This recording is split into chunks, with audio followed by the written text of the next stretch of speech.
It's the Full Force Movie News Burst, brought to you by GeneralsJoesReborn.com, with me, Christopher McLeod AKA Diagnostic 80.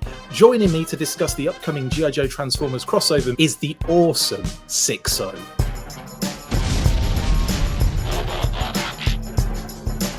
Right then, let's get into it. I thought it would be fun to discuss the upcoming Transformers G.I. Joe crossover movie with someone deep into the Transformers side of things, and they don't come much deeper than YouTuber, podcaster, toy photographer, an all-round awesome guy, Sixo. Thank you so much for joining me on the show today, bud. How are you doing? I'm good, thank you very much. Yeah, thank you for having me. I really appreciate the invitation to come on and talk about G.I. Joe and Transformers and whatever else. Exactly. Well, I mean, you've definitely been on my radar to get on the movie news burst ever since we got the news that a crossover was happening.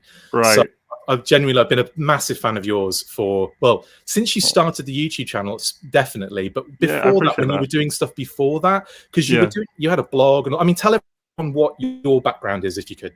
Sure. Yeah. I mean, I've been a Transformers fan all my life. Do you know what I mean? Since I was a kid, and a G.I. Joe fan. It's fair to say. Although that's cool. Yeah, I mean, I always liked G.I. Joe, but of course, you know, you always have your kind of primary love and what have you. And of course, I think if I had more room and not all of this going on, then there would be some G.I. Joe in there as well, if that was, you know, something that could happen. But yeah, no, so I've always been a fan. And then I don't know, I think it was around 2014, 2015 I started doing toy photography and like a bit of blog work and that kind of stuff. And then that kind of, you know, slowly morphed into doing a YouTube, which I think has been going for sort of 5 years now, something like that. Although it still feels like quite a new venture for me. I'm still, I find that I still constantly feel like I'm new at it. Do you know what I mean? Which is really weird. But I guess I'm not. And then that's kind of in the last 3 years started doing a podcast as well, a Triple Takeover podcast, which I do with two very good friends of mine. Yeah. Two very good friends of mine, Jason and Liam.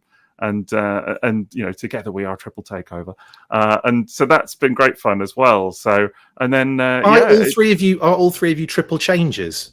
It's a good question. Yeah, no, I don't think so. No, I think I don't think any of us has that ability. But here's a question that's going to throw everything off. We're trying to talk the crossover now, but if you're a triple changer, what would you transform into? Oof, that's a really good question, isn't it? Well, it would have to be some sort of land-based thing and some sort of air-based thing, right? Like that seems to me to be the ideal. So, like the Autobot Springer to me was always kind of cool because you know, it's car mode, helicopter. So, you know, something aerial and land-based, I think would be the ideal. I like that a lot. Yeah, Springer was one of my favorites as a kid. Absolutely loved the blades coming off to become the sword and everything. Same, yeah. So cool. And even though it was a little bit like restrictive as a toy in certain the way that it kind of, you know, it was still like I loved him and the movie and everything. So yeah, I was well into that. In a similar way to you, I've genuinely always been a Transformers fan since I was born, since I was a kid. Had a lot of the G1 stuff. And then and kept a lot of it too. I've kept all my G.I. Joe stuff, but G.I. Joe, Action Force, that kind of stuff, that's always been main thing for me. Like yours, like Transformers, it's kind of like we're like the opposites of each other. Yeah, exactly. You've got a successful YouTube channel. I don't have a successful YouTube. But it's I'm like the negative version of Sixo. No, but seriously, I'm a massive fan of Transformers, and that's why I wanted to get you on and chat all crossover stuff. Let's get into that crossover. Starting with what has come before. Are you a fan of the live-action Transformers movies? I knew you were going to ask me this. It's horrible, isn't it? It's a question. Yeah, it is, because I want to say yes. Like I would love to say an unequivocal yes. Obviously, it's not that simple. Yeah, exactly. Yeah. That's the thing. There's a lot of caveats. I'm a big fan of some of them. Definitely, and the obvious one that people always say is Bumblebee, which I think is phenomenal. I think it's a really lovely, just a lot of heart, and to me, like, not just as a Transformers film, but actually the human element in that really works for me as well. Do you know what I mean? And the whole kind of I know it sounds really silly, but the grief element in that and stuff really resonates with me. Do you know what I mean? I'm someone that I lost my grandfather about 10 years ago, and there was just something about that film that really hit for me at the right time, I think, and whatever. So I have a lot of love for that film. Really love Transformers 1, which is obviously, new out. So can that, I just say, can I just say, in that first movie, I think seeing Blackout transform for the first time on camera was an absolute moment. Like, that was like, that for me, that is like, can't be improved on, because that was the, like, this is the first time you're really seeing a Transformer 100%. doing it live action. And what a way to introduce, a random character. Do you know, really random, and then amazing. But for me, the best for me, there's two more parts in that. Starscream's transformation, where he jumps and flips upside down, and you see him from the ground level, because people are like looking up at him, and he just and then flies off. That is sensational. And the other one you're probably going to get as well is the Blackout, when they're in the alleyway and Blackout transforms. So quick, but those are my favorite moments in that movie. Just I could watch those over and over again. So this is the thing, and 2007 for me, I adore. I think there's a lot of nostalgia baked in there as well. Do you know what I mean? And I think if I was to sit and watch it fresh now, there'd be bits that I would obviously kind of cringe at or whatever. But as a whole film, I do think it's really good, and I do love it. And similar to you, I have big memory of like sitting in the cinema, seeing it for the first time, and just being like, "Whoa, what is this? I've never like." I was thinking it was going to be a show, but it was just incredible, and I don't think you can take that away from that film, really. So from the technical aspects, the bombastic mayhem of it all is really something. I think it's just then, obviously, as the films went on, that series it was kind of it's diminishing returns, and there's a lot of the thing that gets me now all these years later is that I'm a parent now, and that there are elements in there that I would love to share those films with my son. But when you've got some of the humor and things like this, it just stops that for me. It's not even the action or the violence or any of that. It's really the kind of humor level that kind of prevents me from wanting to do that, if that makes sense. And no, I totally agree. Yeah, it's a difficult one, but hey, they did well, so that's mostly they did okay. So, they made a couple of quid, didn't they? Basically, and I'll always give them their due for what they've done for Transformers as a brand. Yeah, and they've obviously given it a lot of light and a lot of focus, and really expanded it to a new audience. And I don't think you can take that away. So sorry, it's a complicated answer, I guess. No, not at all. That's honestly, that's the answer I was expecting. It's the answer I get from most people. It's the answer I would have given. It is that case of like, the first one is phenomenal.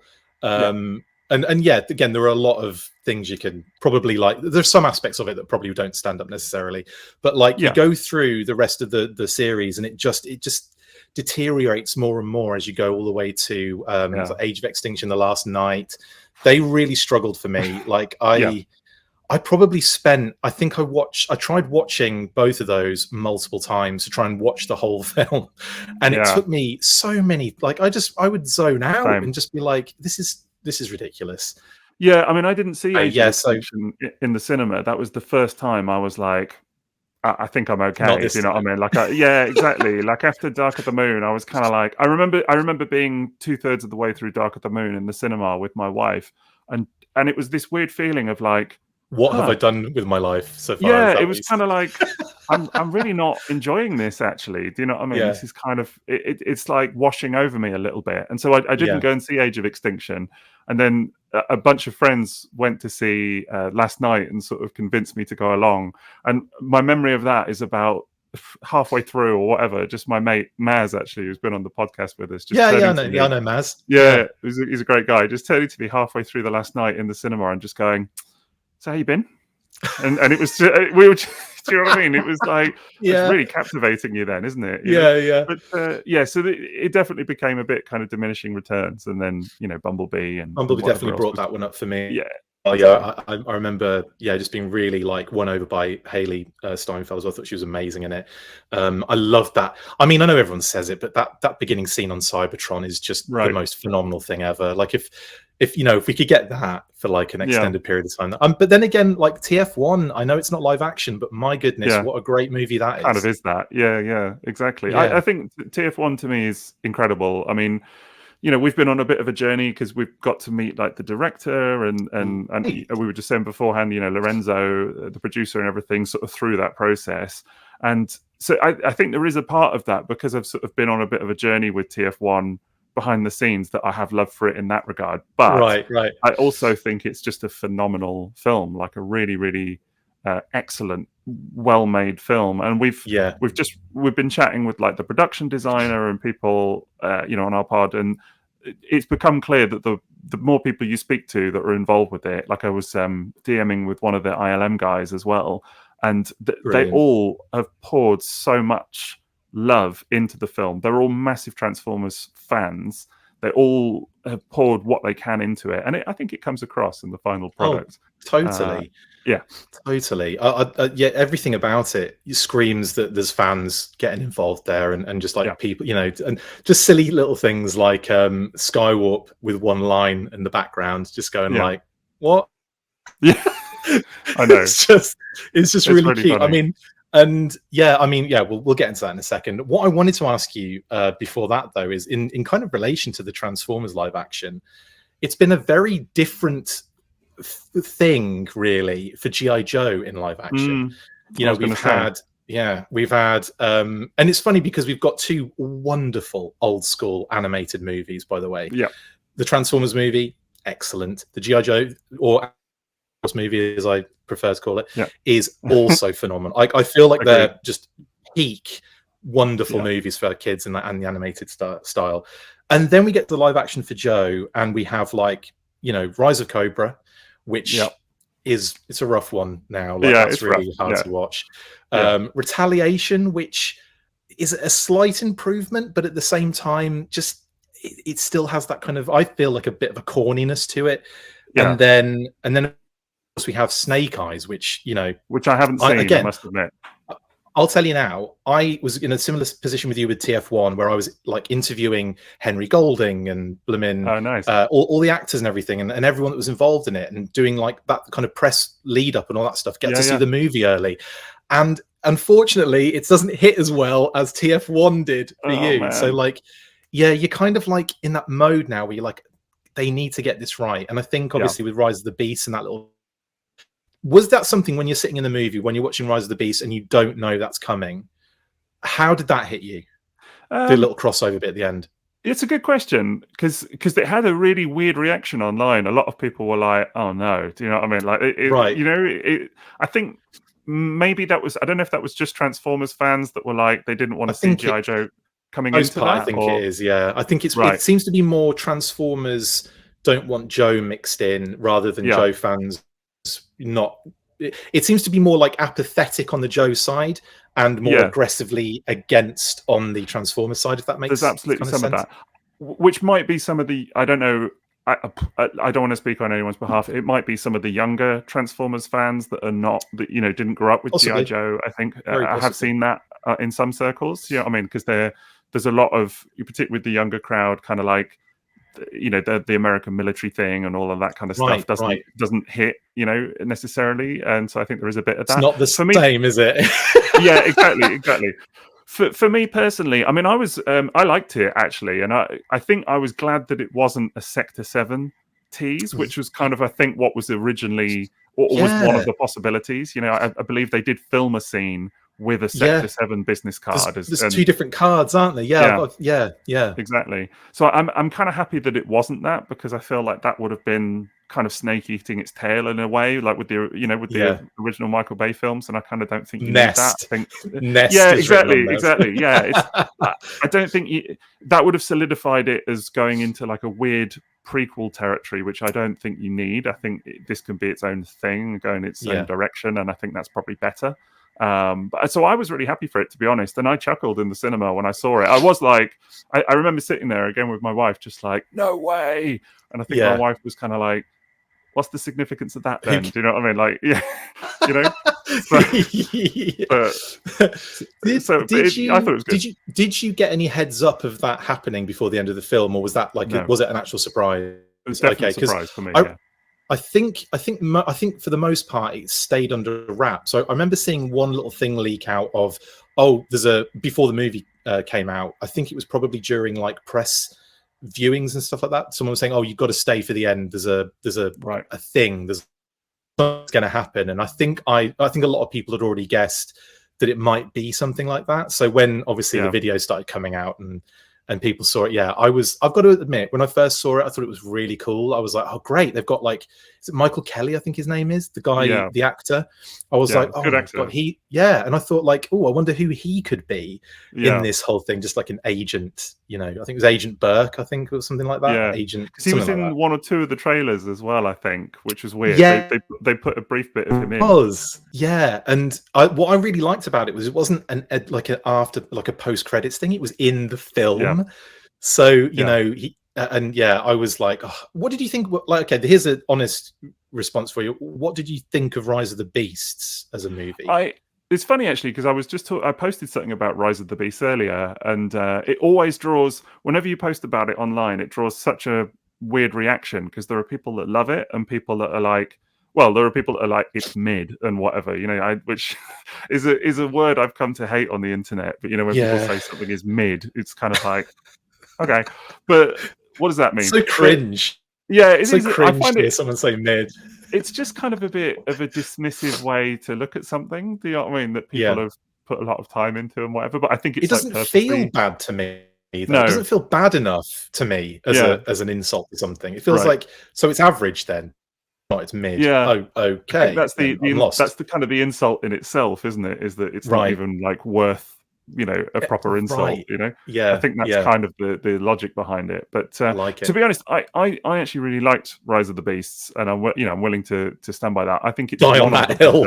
Exactly. I do think it's one of the better live action Transformers films. Like I wouldn't put it up with Bumblebee, do you know what I mean? But I do think that it's like I don't know where I would put it with 2007 if you took all the nostalgia out of 2007, you know, like if I saw 2007 now as a standalone old, sort of I'd be, you can't compare those two, I don't think, in a way. But I do think Rise of the Beast has got really good characters. I think it's really well made. There are definitely like the third act, it's a shame that it's in like a wasteland, you know what I mean, in a kind of like grey brown wasteland. I think if it had been in like somewhere just a little bit more visually interesting, that would have been preferable. And there are some bits in it that I'm not keen on, but as a whole product, I think it's pretty good. Yeah, I must admit I enjoyed watching it. I think it suffered a little bit. A lot of the kind of later Transformers movies having that like really long, having to almost fill a bit of time sometimes, it feels like. And I know that's not the case. I know they film a ton of stuff and then they start putting it together almost. But like it felt like it was almost like, well, here's the time limit we get. Like 27 hours or however long they are. Or it was a bit shorter actually than some of them, wasn't it? Than some of the older ones. But like, I definitely felt like it did suffer a little bit from some sort of a little bit of jagged storytelling at some phases. But yeah, overall, I love the 90s blooming nostalgia in there too, like the music and like, you know, like Biggie playing in the car when they're it was great. It's just stuff like that. And at the end, when Hypnotize comes on, oh my God, I was just like, like G.I. Joe crossover and a banger at the end. It was a absolutely great soundtrack. I think it's like a lot of these films, though, that there's just too much in there. That's the thing, because they're trying to do, a story with the Unicron and the Terracons and all of that. They're trying to get Maximals in there, which are a bit, the Beast Wars angle was a bit undercooked. Do you know what I mean? So it ends up being kind of a weird amalgamation of like multiple things where actually you kind of think you could have got a couple of films out of this actually. And I think that is something that a couple of the Transformers films, that's been a problem that we've seen, where it's like, actually, if you just simplified this, not make it 2.5 hours, make it 1.5, you know, that would be better, you know? Also, I was going to, link to that in a crossover that's going to feature Transformers and G.I. Joe characters. How the hell do they do that? How the hell do they? I know Lorenzo de Bonaventura has discussed many times in lots of interviews, including the one with yourself. Go check that out, by the way, guys. Link in the description as we speak right now. Thank you. It's a cracking interview. I loved it, mate. And I was so jealous the whole time because I do want to speak to Lorenzo, despite a lot of our kind of fandom being very negative towards him. I mean, I'm, I understand that, I get it.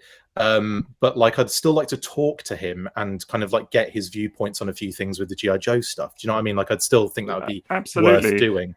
He's lovely. I mean, I was saying to you before, but he's absolutely so lovely to chat to, honestly, and really engaging. And I think when we first met him, because we met him twice, and the first time we met him, when we said who we were, and we're just like, we're just Transformers fans, he was like, brilliant. Like, I can't wait to talk to you guys. Like, and you could see that was not, he wasn't just making that up. That was really genuine, that he was just happy. And I think in a way that he kind of preferred that than like a lot of the media rounds that he does. He was just genuinely open to the idea of talking to fans about the film and enthusing about it, So I gave him a lot of credit for that.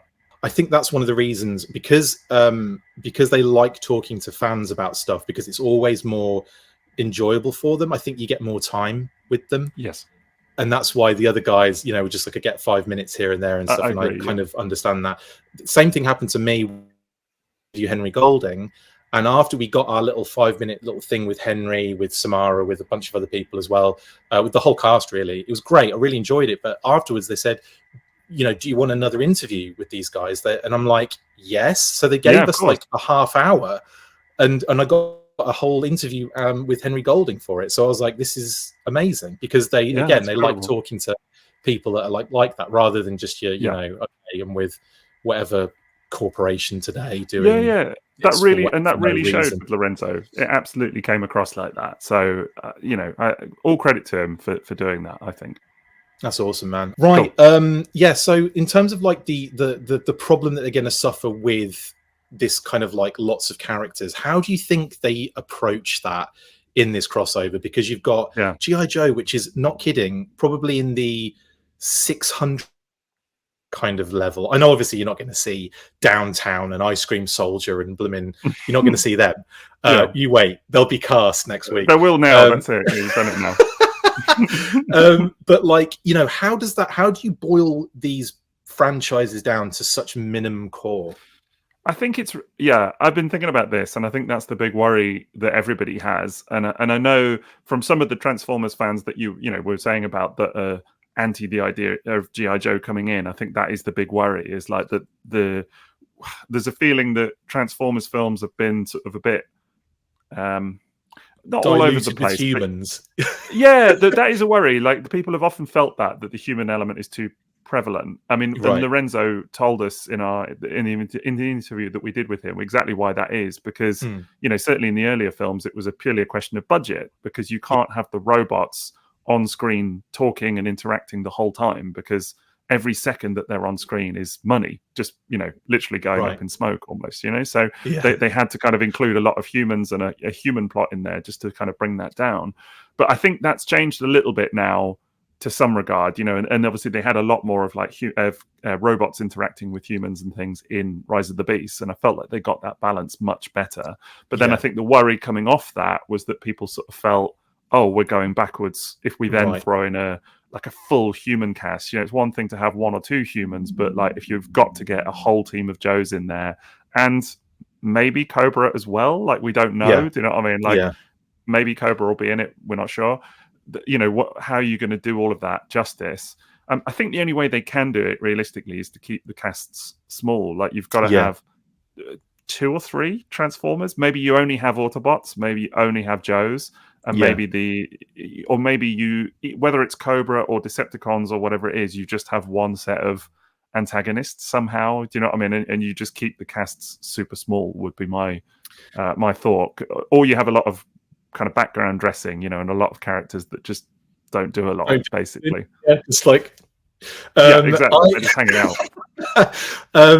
I think they could save money by just casting the actor for a Joe character also does the voice for a Transformers character. Well, this is it. I don't know if they're going to or not. Like it's so with Chris Hemsworth, it's really hard to know if they'll go that route, because obviously they have definitely talked to him about about a live action role as a Joe, whether he's Duke or whoever he is. It's which I could see. I mean, he'd be great in that kind of role, and he would definitely look the part. Obviously, I could see him as Chuckles, because there's been a lot of talk about Chuckles being like a character. He was supposed to be in this in the previous development. It's called Ever Vigilant, and it's been kind of shelved for the longest period of time. Lorenzo has talked about it a few times, and I think some of the synopsis got out there, and part of it was that Chuckles was going to be involved. He was going to be this kind of undercover agent sort of thing, and he's going to uncover this situation with Cobra or what have you. The twins were going to be involved. They were going to start incorporating some very crazy elements of G.I. Joe, which I thought was quite fun. But that has kind of been shelved. It probably won't happen now that the crossover's happening, which I kind of like the thought of that. But I could definitely see him as a Chuckles, get the Hawaiian shirt on, undercover agent, smooth as you like, done and dusted. Yeah, I could see that as well. I mean, maybe that's the way to go as well, is to have some less obvious characters. Like, it doesn't have to be Optimus Prime, and it doesn't have to be the sort of A-list G.I. Joe cast. Yeah, exactly. Like, maybe it would be interesting to choose one or two sort of C-list or D-list characters from both teams and focus on them.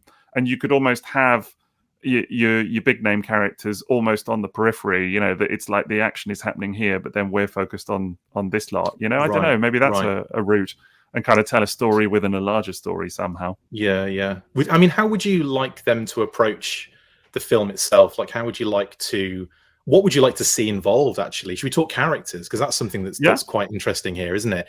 I mean, who would you like to see from a Transformers perspective? To be honest, I'm well up for any of it. As I say, it feels... I know what I just said, but I can't imagine them doing a film without Optimus Prime in it. Because it's just not the way these things work at the end of the day, is it? So no. I think it would be nice to have Megatron in there as well. I know these are obvious names, but the fact that we haven't had a live-action Megatron now since it was The Last Night is kind of a strange one. So I hadn't even thought about it, but that's so true, isn't it? He was nowhere to be seen in Bumblebee, was he? Not in Bumblebee, and not in Rise of the Beast. So maybe it would be cool to have him in. Do you know what I mean? And historically, Megatron is tied with Cobra, in the comics and things like this. So there could be something really... and, if they were to go... Maybe I'm dreaming now, but if they were to go the kind of the 90s route, make him kind of green and purple camo and kind of do something there, like that could be really... Yeah, exactly. That could be cool, or and maybe something a bit different. That unreleased one that they did a Generation Selects of on the last couple of years back. Sort of bluey one. Like the kind of catalog one that showed up with the little number written on it and everything. The hero. I like that one. I did pick up that Generations figure, actually. That Anyway, by the by, I want to see Tiger Force Grimlock. Is all I want to see. If you can get Tiger Force Grimlock in there, I'm happy. Well, there you go, 90s again, you see. So maybe that's the way to do it. Keep it in the 90s from the previous, from Rise of the Beast. If indeed it is a continuation of Rise of the Beast, which I guess it is. I don't know. You'd think they would. I mean, look, it's funny. Lorenzo mentioned in your interview that was it in your interview or was another interview I saw of him where he said something about it was about the reboot and how he prefers it to be a reboot. And I always thought he was the one that was trying to force the continuation, the keep it in the kind of, like the same narrative. But then to hear him say, no, he would prefer it to be a reboot.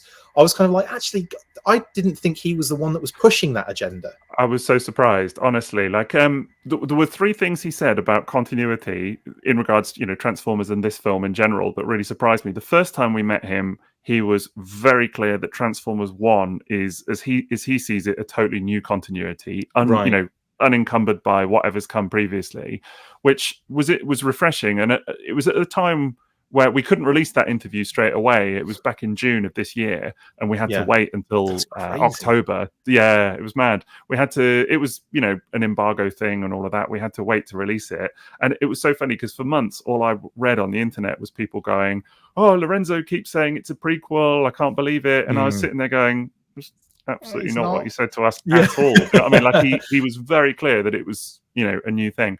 He also then said that he thought of which a few people commented on this, that he thought of as Bumblebee as a prequel to the Bay films, which is that has always caused I mean, so much. That's a nightmare of a retcon, that is, isn't it? Really, it doesn't really work, but it's like, I think it's one of those things where none of the films really work together anyway. So I guess if you're going to have the 5 Michael Bay films and say that that's a continuity, then you may as well throw Bumblebee in as well, because it's none of them really work together. So you know, and then he obviously viewed, I think his take was that he viewed Rise of the Beast almost as a break in continuity, but then he was talking about this as a reboot as well. So but yes, you're right, it surprised me that he very much was like, I would favor it being a reboot, I think was how he said.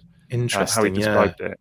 So I think that stood out to me in that interview, I must admit. I was like, I could have sworn he was probably, like, it felt like from all of the articles that I'd read, because that's the thing, like, as soon as an article pops up, it's, you know, I'm getting into it, I want to see the details, I need content, so I need to do a 12-hour live stream regarding something. We can't just all be G.I. Joe belt buckles and and shoelaces, you know, we've got to talk. Exactly. Gotta mix it up a bit. Yeah, exactly. But that really stood out to me, definitely. It's interesting as well that they're talking about, or what he wants this crossover to be something fresh and brand new as well. That's interesting. To be honest, though, I think what they do, and I don't know if this is Lorenzo specifically or, you know, whoever else, because of course we always talk about it like it's Lorenzo, but there will be other people. Him, there's millions involved in this. Him personally, there will be plenty of other people, you know, making these decisions. And the one thing I definitely kind of got a sense of from Lorenzo was that he's a bit of a mediator and is actually trying to tie a lot of this together with the powers that be and the other people involved, you know, behind the scenes. And I'm not even talking at like a director level. Like, I get the sense that there are, you know, people putting their interests in above that even. But the one thing I did get a sense of was that actually they're not too worried about continuity really, and that, like, that's, you know, clear. that each exactly, and that each film almost has its own sense, you know, that you just treat each film at face value. Don't worry too much about how it connects up. If, like, thematically or loosely they do, then great, but realistically if they don't, I don't think they none really of them give a crap stress about it. Exactly. And it was the bit the same, I think, with like Rise of the Beast. They were just kind of like, is this a prequel, is it not? You know what I mean? The funny thing is, as well, I feel like we've been crying out as fans to have a universe be built over a time period, and it's a shame that, you know, like, if the film doesn't quite hit right, then it has to be like struck from the record sort of thing, rather than just, you know, they just go, well, it wasn't a highlight, but we're going to keep going and try and, you know, keep this universe together. And I think obviously a lot of the time, you're not, the people that are making this stuff, as talented, as invested, as however much they are, I get the feeling that sometimes they're not looking at the entire thing. They're not looking at the future 5 movies down the road. Down the road, they're looking at what is going to work for this particular. And I think what really happened, really, like, I think quite naturally with the Marvel Cinematic Universe, was that they hit upon something, not by accident, but certainly by, like, oh, this actually, we can see this could work. Iron Man was a hit. You know, and like, we can see this, if we just drop this in here, maybe that'll grow into something, and it did. Like, it was kind of like a natural, okay, now we can build something, but then it was like planned within an inch of its life. And I kind of feel like we haven't had that nice natural sort of, this works perfectly, here we go sort of moment yet. No, I think, and there is an extent to which all of these films are then become a reaction to what's come before. Do you know what I mean? And it's almost like they gear shift depending on what's worked or not worked, or what's been favorable in the eyes of fans or hasn't, you know. And I think you are seeing some of that now, where you know, there were certainly elements in Rise of the Beast that I think were kind of a response to some of the fan reaction from previous films, and in Bumblebee as well to some extent, you know. Yeah. And yeah, I think that's absolutely the approach they take, is to treat each film as a standalone thing, and then sort of see how it's met. Which I have to say, I don't actually mind that they do that. I think there's probably merits to both approaches. I think the MCU, that's absolutely not how they're approaching things, is with that kind of like big picture, you know, how does this film fit in with the other films, that kind of thing. That's not what they're doing here. And I can yeah. Sorry, I don't mean to interrupt you. There's a little bit of a delay on a recording. I really apologize. There's like a break. When there's a natural break, I go to pin, and then I'm just cutting you off, and I really apologize. No, there is a bit of a lag. I'm getting used to it, but it's there. So I'm not there yet. I'm still interrupting you. No, it's okay. The thing I was going to mention about that was, I think, Skybound, because obviously, are you reading the comics at the moment? Because yeah, absolutely. Wow, yeah. Wow. Really Void Rivals has blown my mind. Transformers, next level. But the G.I. Joe, man, like the G.I. Joe comics in that Energon universe are just perfect things every single couple of weeks. I'm like, oh my goodness. And what they're doing is so good. I'd love it if that could almost be incorporated into this sort of like live action sort of thing, because they're you know, the characters they're using are compelling, the writing is next level, the artwork's beautiful, the way they're intertwining everything is just phenomenal. Like, I love what Skybound are doing. Like, I'm a proper simp for Skybound right now. I mean, how has your experience been with those comics? Well, I've loved them. I mean, the Transformers comic is top tier. Do you know what I mean? It's been consistently great since the start, which is really, really good. I have read most of the G.I. Joe comics. I've not caught up with Scarlet yet, but otherwise, I mean, I've loved. Is it really good? I need to read it. Cobra Commander, I think, is brilliant. Like, really, I love all the kind of horror elements in that. And Nemesis Immortal, just ripping off the flesh suit and everything. Oh, I was literally like, oh my god, what, you know? And I think in a way that is a really cool way to maybe approach the films as well, because they focus so heavily on one aspect of the universe in that storyline, you know, and really kind of delved into it from that corner, almost without, and it will come together, of course, but almost without worrying about sort of how it's tying in elsewhere. And so I think you could maybe do that, you know, for the films as well. Duke has been phenomenal. Really love the artwork in that as well.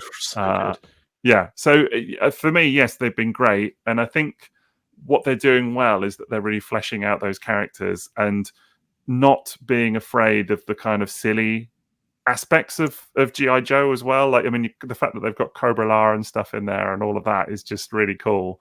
And I think the fact that the comics are aware of themselves, like there's this like the feeling that they know that it's ridiculous, and they're playing into that, and the characters are reacting as if, what the hell is going, like Duke when he sees you know, is it Starscream? I think it's Starscream. It's one of the sequels, isn't it?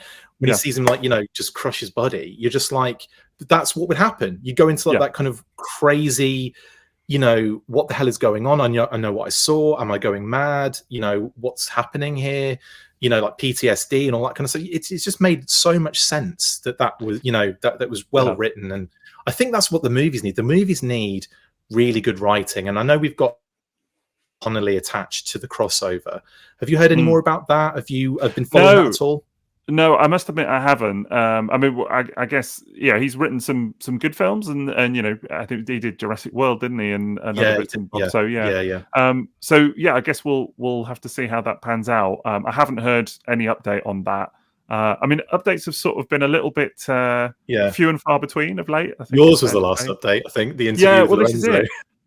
And I've heard nothing really since then. So, you know, no director attached or anything like that. So obviously we know it's not Stephen Caple Jr., which a lot of Transformers fans were quite sad about. So so we'll have to see. Honestly, I think it could be anything at this stage. The one thing that seems to be consistent is that it's definitely happening. And like, as much as I think there are people that keep expecting it to go away, like, you know, a bit like MCU's Blade or whatever, that it feels like it's just never going to happen. This, although there's no updates on this, it definitely seems like it's consistently being talked about, and it absolutely will happen. It's just a question of when. definitely has more of that. This is definitely going to happen, as opposed to the development hell that you see a lot of movies kind of fall into. And Exactly. yeah, the fact that they're so adamant, oh yeah, it's happening, this is happening, we've got this, and then you get people that are being attached to it. I mean, we had directors and writers attached to the Rom movie, which never happened. We had directors and writers in that's the the combined universe sort of writers room that had like Visionaries, Transformers. You remember the time? Wasn't that long ago? Yeah, I remember all of that. Yeah. That was mad. That was so mad, wasn't it? But yeah, it really was. And I'm happy that they're not trying to do that. What I quite like about the little that we know of the crossover film so far is that it doesn't necessarily feel like they're trying to do it from a cinematic universe perspective, you know. And there was a point where everything was about shared universes, and this feels like something different. Like, it feels like they're just doing it as one crossover film, and then maybe they move on, you know. Yeah, exactly. And I do think that's good. It's not like we're suddenly hearing, oh, this is the film that's going to lead on to G.I. Joe whatever and Transformers whatever, you know, and then it's, you know, a whole stream of titles from there. And I'm pleased about that, because I feel like that would be not a good route to go down, you know. They need to focus on getting it right first time. I think get that thing right, and everything will naturally follow. I think in that sense, more exactly. Awesome, man. One last thing, I just wanted to talk to you really quickly about obviously we've got, you know, toy crossovers at the moment. We've got the collaborative series. Obviously, we've had previous like SDCC kind of crossover sets, all sorts of cool stuff. Now, I was going to say, you've got, there's Triple T. There it is. Are we going to be? I haven't opened it yet. But I was going to say, I need to see your pictures and all that stuff of when that goes up. Are you going to do a video and everything as well? Of that one, yeah, absolutely. I've been a big fan of those toys. I think they're phenomenal, honestly. Which is, again, is funny because some people really don't like them, and the thing that I think people don't get about them is that they are first and foremost G.I. Joe vehicles that happen to transform, and I think in that way it really works. And for someone like me, it's perfect because, as I said, I would love to have a few Joe vehicles around the place, but there just isn't the space. But to have so this is a sort of nice allowance for that, you know, to have a couple of like properly scaled, surprisingly authentic looking vehicles that actually look and feel exactly like the toys of yesteryear, you know, the Joe toys, but then they also have robot modes, I think is really cool, and I really appreciate that design aspect. I gather from some of the design team at Hasbro that initially they wanted them to be smaller. Like someone somewhere in the Hasbro, you know, machine, if you like, there was a real consideration of making them more sort of generations sized for Transformers, and I'm so pleased that they did not do that and that they kept the G.I. Joe scale, you know, the kind of classic with the O-ring figures and all of that. I just think that's the absolute right way to do it. Well, we've been calling out for people that like Transformers and G.I. Joe and like peanut butter and jelly sandwiches. Peanut butter and jam. Sorry, I've been in the US too long, haven't I? I was going to say, but like I do that too, don't worry. It's crazy. There's so many cultural things I have to keep a track of by the minute out here. But like my son says tomatoes. I've just noticed the other day, and I'm like, "What's happened there? Why is this?" How very dare you? Yeah, exactly. How very dare you? Kind of just subtly working on it, like tomatoes. Yeah, every time. So smack tomatoes. Yeah, probably not that far. No. I was going to say, but yeah, it's fine. Yeah, that's so funny. I mean, again, like my wife's American, obviously, Kate. She's awesome, and we have these cultural difference kind of conversations probably about 3 times a day. Yeah, sure. She'll watch TikTok and going, "Do you guys do this in the UK?" I'm like, apparently that guy does. Yeah. I've become the spokesperson for the United Kingdom in this particular part of the world, it seems. I can anyway, understand that. Yeah. By the by, with the Transformers G.I. Joe stuff, we've been crying out for G.I. Joe vehicles that transform and fit figures forever. So when they brought that out, the Hiss tank, amazing. Yeah. Obviously, Bumblebee or Striker. I will say right now, the vehicle modes on every single one I've seen. I've got Megatron. I've got Bumblebee. I don't have the Thunder Machine. I don't have Soundwave. And I don't have the Triple T yet. I will be getting those though. But from seeing them as well, the vehicle modes, not only are they really good and stand up as G.I. Joe vehicles like easily, they're some of like the better versions of those vehicles that from the vintage and kind of like, you know, and whenever they've been reissued in the past. And the fact that they're solid, I haven't had one yet that's been like you know, the vehicle mode is loose. The Transformers mode sometimes, like the Bumblebee was a little loose in the legs and stuff. The Bumblebee robot mode is the weakest element of any of them so far. I think like it's a little bit the joints are not quite tight on mine and whatever. It's good. Don't get me wrong. I like the design, but the finish on it could be a little bit better. But I think he needs more yellow, doesn't he? He needs a bit more yellow on there. Yeah. Well, I heard. I was told something interesting about that toy, but I'm not sure I can share it. But no, NDA. Yeah, exactly. So it was an interesting conversation. You can tell me off. You can tell me off recording. It's fine. Yeah, exactly.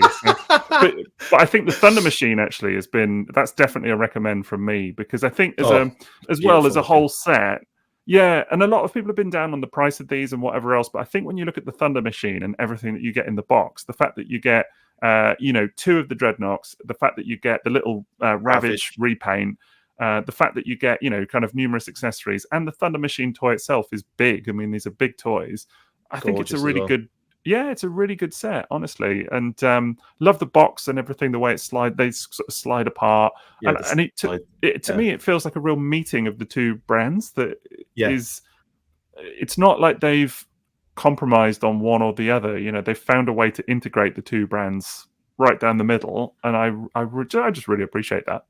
Totally, and the artwork is next level. Like the where you've got the Transformers art on one side with the G1 grid and everything in the background, and then the Joe explosion and all that stuff. It's just so well executed. It's I'm a big fan of that collaborative series for sure. It's definitely something I want to see continue as well, and you know, with more stuff in the future. Oh yeah, how can they not? Now that one last question, dude. I swear I'll let you go after this. What would you like to see in that collaborative series in terms of a kind of character vehicle sort of mashup? I did a blog article a while ago about some ideas about things. Well, thank you. The one that really stuck with me actually was the Shockwave turning into, is it the Moray, the boat, the Moray, the kind of purple boat? The hydrofoil. Yeah, the hydrofoil. I really think that would work, honestly, and like I'm gonna stick to that. I can't remember what it was, but I almost had some indication from somewhere, and I can't remember where now, that could be a thing. You know, that like maybe that was one that they might look at, but don't quote me on that, because maybe no quoting. Might not happen. But yeah, exactly. We'll cut that out. No, I'm kidding. Well, you can leave it in, but I just don't know if it will actually happen or not. But the leaked listing out there that popped up around the same time as the Triple T Sarge that stated that we could be getting a Prime Mobat with General Hawk. So that's something that would be pretty amazing, wouldn't it? Yeah, it really would be. Totally unexpected alternate mode for Prime. Like, not seriously. Yeah, not one I would have anticipated. Obviously, there was the old Dom Figueroa artwork of Prime as the Rolling Thunder, and that is which is amazing. Seen a few third-party things as well, hasn't it? Really, I've got a few of those. Yeah, I have the one. Yeah, and that. So I guess in my head, I was always like, "Oh, Prime will just be the Rolling Thunder then," you know. But if they go to be a HasLab. Yeah, well, this is it. It would be huge as well. So, I think it's a good choice for Prime, honestly, and unexpected choice. But it'll be interesting to see what they do with it. And I also wonder if they'll do some repaints of some of this as well. Like, that's the other thing. I'd love to see Beachcomber as the Ore Striker. That would be really as the Eco Striker. Yeah, that's possible. I think that's definitely. Yeah. I would be quietly surprised if that didn't happen. Let's put it that way. Yeah, definitely. And then obviously, if you're doing a Prime Mobat, then that Mobat could be utilized for another famous tank-related Littlin in Warpath. I always find it funny that the scale for Transformers toys is all over the place, and always has been. They've kept that going. I love the fact that they're always changing the names of scales, and you've got like about 17 different Legends scales, which makes me laugh. But I love the fact that back in the day you had the Minicons and obviously a blooming A10 jet in Power Glide and a tank in Warpath are two of the smallest ones in there, and then everyone, it's just it never hilarious makes to any me. sense. And then a giant ghetto blaster in Yeah, exactly. Well, it's all from. I mean, as you know, it's all from the roots. The Takara roots and everything, and it's like smashing in micro change with Diaclone. Just that whole. I always think that's the kind of the catalyst for how weird Transformers is. Do you know what I mean? The fact that it is actually not even two; it's several toy lines just kind of smashed together in the 80s, and then that's sort of always that weirdness has never gone. It's the charm for it as well, isn't it? Yeah, definitely. Exactly. Yeah. And then you get stuff like the Combaticons, where you've got a space shuttle as one of the arms on the the resulting combiner mode, and another is like a Jeep and things like this. It's like, how does that work? Yeah, but it's just part of the charm.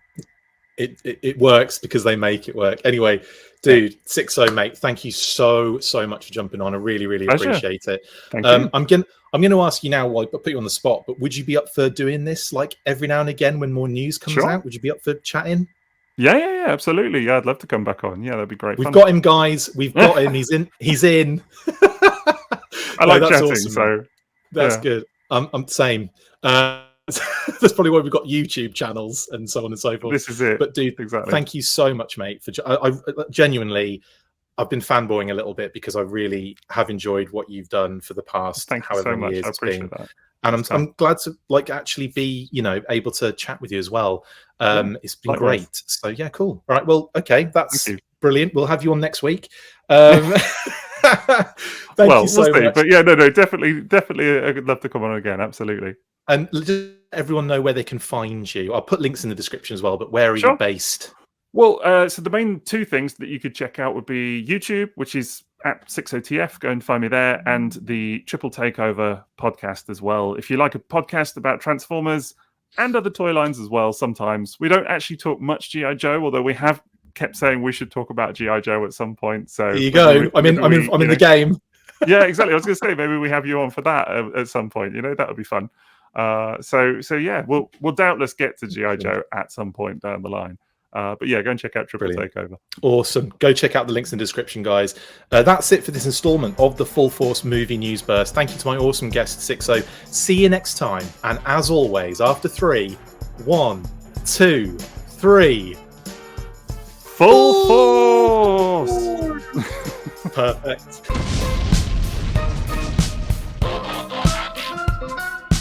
That's it for this installment of the Full Force Movie News Burst. Don't forget to comment, like and subscribe. See you next time, and as always, Full Force.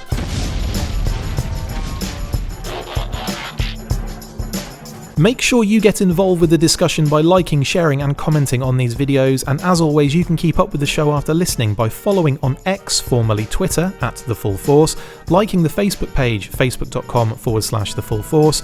We've also added a brand new Instagram, so check us out there as well at The Full Force Podcast, and if you would like to contact the show you can message us on any of those platforms with feedback and questions. We also have a Patreon page, so if you want to show your support for the show, see your name up in lights on these videos, or enjoy exclusive bonus content, then check out patreon.com/The Full Force Podcast, or click on the link on any of the posts this podcast appears in. Full Force.